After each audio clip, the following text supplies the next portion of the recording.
Hi, in today's video we learn about the moving average. So moving average एक trading indicator है जो follow करता है price को. इसके पीछे मैथ समझने की ज़रूरत है, तो पहले हम समझेंगे कैलकुलेट कैसे करते हैं इसको. So basically we'll take the average price and we'll divide by the number of period. मान लो 1 2 3 4 5, एक बार 1 था, फिर प्राइस 2 पे गया, फिर 3 पे, फिर 4 पे, फिर 5 पे. So 1 + 2 + 3 + 4 + 5 and divide by 5. So आपका फिर मूविंग एवरेज आ जाएगा. So moving average comes out to be 3. यहाँ पर आपको 5 पीरियड का मूविंग एवरेज लेना है. So that comes out to be 3. Now अब आपके पास यहाँ पे 6 कैंडल्स हैं, 1 2 3 4 5 6. हमें निकालना है 5 पीरियड का मूविंग एवरेज. तो हम 2 + 3 + 4 + 5 + 6 करेंगे and we will divide by 5. 1 को हम इरेडिकेट कर देंगे. हम प्रीवियस जो 5 कैंडल्स हैं उसको देखेंगे, रीसेंट 5 कैंडल्स को. हम 1 को हटा देंगे. So that comes out to be $4. ठीक है.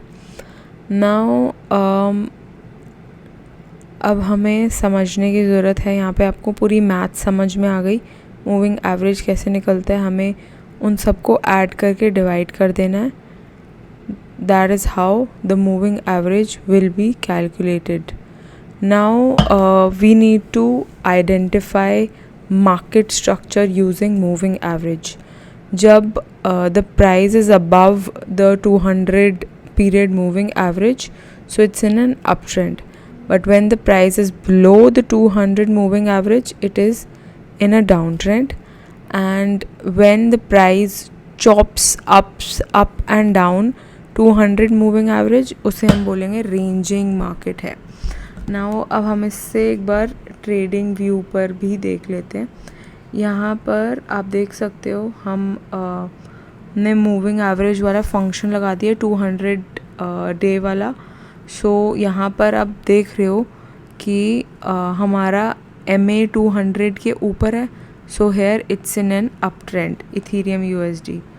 अब हम देखते हैं यहाँ पर प्राइस ऊपर है and the MA 200 is below it. So it is in a up trend. अब हम देखते हैं इन्फोसिस का. सो यहाँ पर जो 200 MA है वो ऊपर है और प्राइस नीचे है. So it's in a down trend. Now Reliance का देखते हैं. यहाँ पर ऊपर है. So it's in a up trend. Bank Nifty यहाँ पर ऊपर है. So it's in an up trend. Now this is above, it's in an up trend. Bajaj finance यहाँ पर प्राइस नीचे है एंड 200 MA ऊपर है. So it's in a down trend. ICICI bank here it's in an up trend. HDFC bank यहाँ पर ऊपर है, अभी थोड़ा सा ऊपर है, उसके आसपास ही चल रहा है. सो बेसिकली थोड़ा सा ऊपर है, एक ग्रीन कैंडल के बाद थोड़ा सा ऊपर ही है, बट बहुत ही क्लोज है. ऊपर है, अप ट्रेंड में है. So here the candles are above the 200 MA. It's in an up trend. Now यहाँ पर भी अप ट्रेंड में है. यहाँ पर चॉप कर रहा है. सो रेंजिंग में है, ऑलमोस्ट सेम पे आए हुए हैं.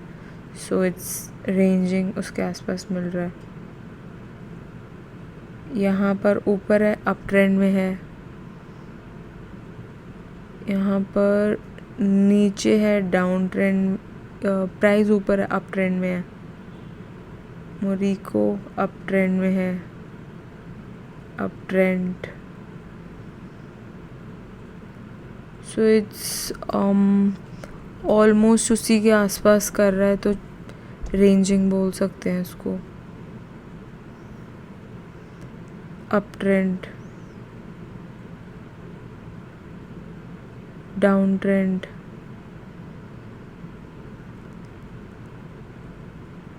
uptrend,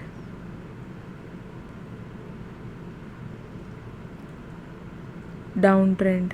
So this is how you have to identify uptrend है, downtrend है या ranging है. So this is how it is identified. I hope you get that. Thanks for tuning in. Bye bye.